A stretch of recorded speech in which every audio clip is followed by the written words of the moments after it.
Welcome to the Opening Big Podcast. I'm Yahoo Finance's executive editor. Like I always say, this is the podcast that will make you a smarter investor and a better leader. Now, we've had a lot of really awesome tech executives on Opening Bid. And indeed, if I've learned anything this year, this is the year of AI advancement, whatever that might mean. So we want to continue to lean into those tech executives and hear and see what they're doing on the ground. Let's welcome in our featured guest for this episode, Snowflake CEO Sridhar Ramaswamy. Good to see you again. I've not seen you in a little while, but we missed each other in Davos, Sridhar. I mean, it's a tough thing to say, right? I mean, it's a tough life we live, but good to see you. Great to see you, Brian. Yeah, I mean, how was Davos for you? It's pretty wild to, I mean, from my vantage point, I mean, I see hundreds of people. Some of them I have no clue, but they've seen me in a video box. But how's it like for you? Well, it was my first time. I was nervous. It's a long way from here. It was a whole week. But I have to say, just the density of customers, important people, partners there was amazing.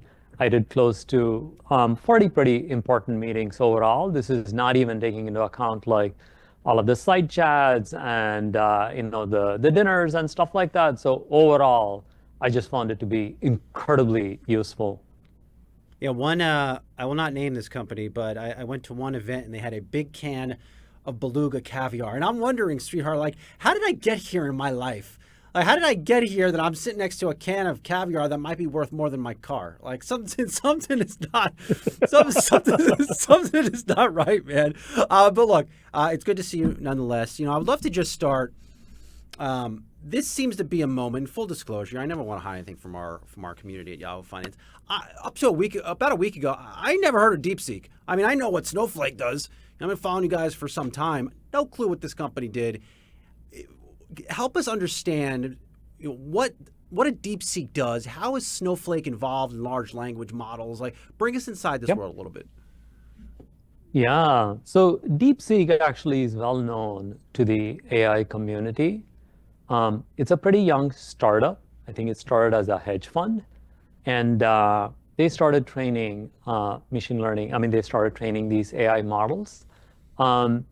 We realized that there was a there with them when we looked at things like their coding models. This is now many months ago that were already pretty amazing. So it used to be at the beginning of last year, there were 10 companies, including Snowflake, that were in the business of training these foundation models. Obviously, the best known ones are companies like OpenAI and Anthropic and Google for training these. But we thought, like there were a dozen people that said we can train these models. And we at Snowflake, for example, trained the model for Arctic. It was only $2 million. It was a pretty competitive model. But what rapidly happened through last year was that companies like OpenAI were literally throwing billions of dollars at training. Now, look, Snowflake is a great company, but we make $3.5 billion in revenue, can't exactly put billions of dollars into training new models. We basically elected out of training foundation models towards the middle of last year. And so conventional wisdom all of last year was that training amazing models was going to be possible for only a handful of companies. The OpenAIs, the Anthropics, the Googles, maybe the other hyperscalers like Amazon and Azure, Microsoft. But conventional wisdom was no one else can do it. And what DeepSeek has done over the past few weeks is shatter that belief by basically saying they can train a model for 6 million. Now, there's more to that than you think because they have a lot of GPUs. Again, there's a little bit of scuttlebutt. But there are lots of people that say that they have over 50,000 GPUs that cost way more than $6 million. But the fact that they were able to train a world-class model for a relatively small amount of money and do something that honestly only 3 companies, OpenAI, Anthropic, and Google, have been able to do is a big change forward. And the fact that they've demonstrated clever new techniques, it's called distillation, but it's basically taking a really good model, a big one, and then teaching a small model most of the tricks so that you can now have a small model that's as powerful as a big model is also something that they have announced over the past week. And so what this basically does is 2 things. One, it says there's still a lot of innovation left and many companies can aspire to train these models. But two, it also raises the really interesting question of, do you need to spend billions of dollars in order to train cutting-edge world-class models? I think the jury is still out there for things like that, but it's basically appended our assumptions about AI is going. Well, first, I was talking to one contact in tech, and they told me, Brian, you can't believe anything that DeepSeek says because they're based out of China. As I asked more people that was the answer I kept getting. Should they be believed? Like, can they really make a model on $5.6 million? Well, I would actually, again, break that apart and say the fact that they've been able to train a model that appears to be as good as O1 is a big step forward. Whether it's $5 million or $10 million is irrelevant. And you and I know this. There are many companies with $10 million to spend on AI models if they can make amazing ones. And so I would not get hung up on the $6 million. As I said, even the $6 million you have to put a lot of asterisks to, because they're not talking about all the failed runs. The thing to understand about model training is, as I said, we trained a model for $2 million, but we probably banged our head against finding the right recipe for the better part of 4 months and spent much more than that to get to that point of spending $2 million. So in that sense, the last part is a little bit of the tip of the iceberg. But I think the bigger takeaway, which is the one that we should focus on, is not that it's a Chinese company, is not that they said it was going to take $6 million, but even the fact that they were able to do this coming out of nowhere is a wake-up call, again, that there's lots of innovation to go, and many people should be trying at it. I think getting caught on the details is a mistake here. Are there other companies that you know of, just based on how plugged into this industry and through the work, of course, Snowflake? Are there other companies like DeepSeek out there that might pop out of nowhere? Or they might even be out there now and investors don't know? 100%. All of the other model training companies, including Snowflake, are going to be engaged now in feverish activity on how they can reproduce and do better than DeepSeek. That's how innovation works, and that's a good thing for all of us. There has kind of been this narrative that training AI models was something that, quote unquote, only the big boys could do. And I think this proves that that's not the case. And so for a lot of folks, including Snowflake, I think it's powerful. For what it's worth, at Snowflake, we've been a lot more focused on how do we use great models, partnership with great model companies to create great products. We are not a foundation model company. We create foundation models because it's going to make it much easier for, say, people to build chatbots on all of their PDF documents or on structured data, so that you can ask questions in natural language about, hey, how's my revenue doing, or how is the stock doing, and get reliable answers to those things. But I think the fact that the foundation of who can create these models can suddenly get a lot bigger, again, I see that as a positive thing. And absolutely, all of the model companies are feverishly trying to figure out how to basically decompose how these great models are being trained and do the same thing. And by the way, one of the nice things about DeepSeek is that they have talked a lot more about how they trained their great models and the kind of techniques that they used. In fact, they even have suggestions to companies like NVIDIA for how they can make their hardware or the lowest layers, things like CUDA, better. In that sense, they've been a lot more open. Folks like OpenAI has been pretty tight-lipped about how their newest models have been trained. These folks are pushing science forward. You have to give them credit for that. So when you hear this news out of DeepSeek, thinking about Snowflake's plan, you hold an emergency meeting with your management team or executive team and say, guys, we need to make some major tweaks to our business plan, not only this year, but over the next few years as well. I mean, can you take us inside some of those chats? I mean, first of all, the first thing that we said was, hey, what does this mean for our plans, our products? We have a suite of products that we've announced. We have a suite of products that are currently being used, as I said, building different kinds of chatbots, making structured information much easier for business users to get to. First order of business is, should we be using them in these? A number of our customers have also been asking for access to DeepSeek.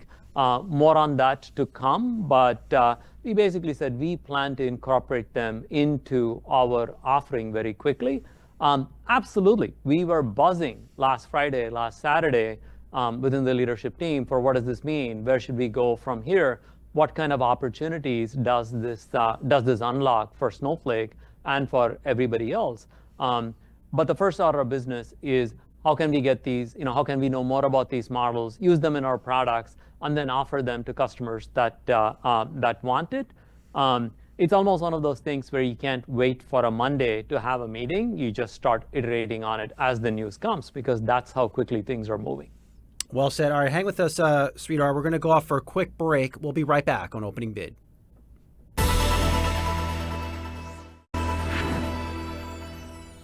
All right, welcome back to Opening Bid. Having an awesome chat here with Snowflake CEO Sridhar Ramaswamy, talking some, of course, Snowflake. I mean, the company he runs and he's leading, and then DeepSeek and the future of technology.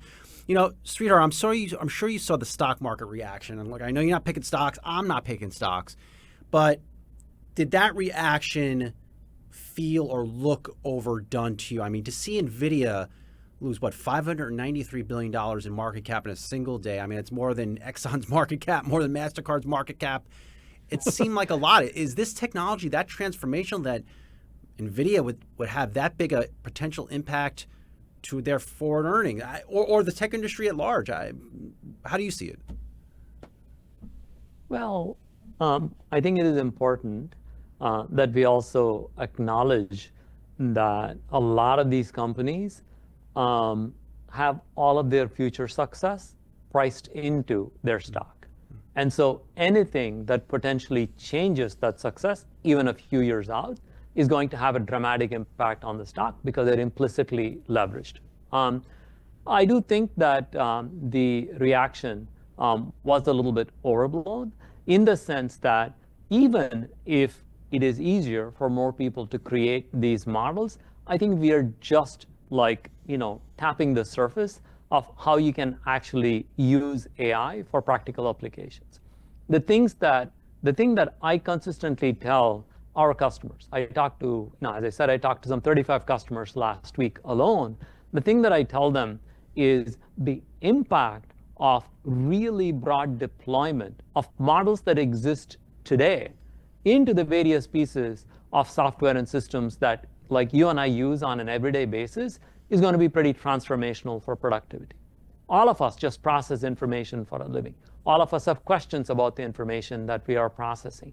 All of us want faster ways to get it. All of that is existing tech. And we have barely scratched the surface of how we deploy these things. And so from that perspective, I think there is a lot more to come. This feels like internet circa, call it 96 or 97, or the mobile phone industry circa 2009. AI is going to have as much impact. And I think many of the folks that got a massive correction yesterday are actually well positioned to be right at the center of how this impact is driven forward in the world. Is their stock priced perfectly? Obviously not. It's a bit of a guessing game for everybody. I don't think this alters the fundamentals in such a massive way, because we are very, very early in the practical application of AI to things that you and I and everyone else does day in and day out. Will it be hard for OpenAI, even in Anthropic, to raise more rounds of money at the valuations they wanted to, given this technology? I mean, those folks are not standing still. There's a whole bunch of stuff that they have already done that are going to be even more transformational. What DeepSeek has caught up to is what they got done 6, 7, 8 months ago. And this is where I'm